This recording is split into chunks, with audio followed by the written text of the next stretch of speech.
hayır söylemeyeceğim. Sen yine de söyle. Tamam. Öyle olsun. Olamam sizler olmasanız.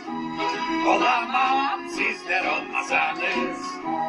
Olamam sizler olmasanız. Ben olamam sizler olmasanız. Ben Bir kez daha. Hep birlikte. hayır söylemeyeceğim. Tamam, öyle olsun. Biliyoruz zaten. Hadi birlikte söyleyelim kocaman.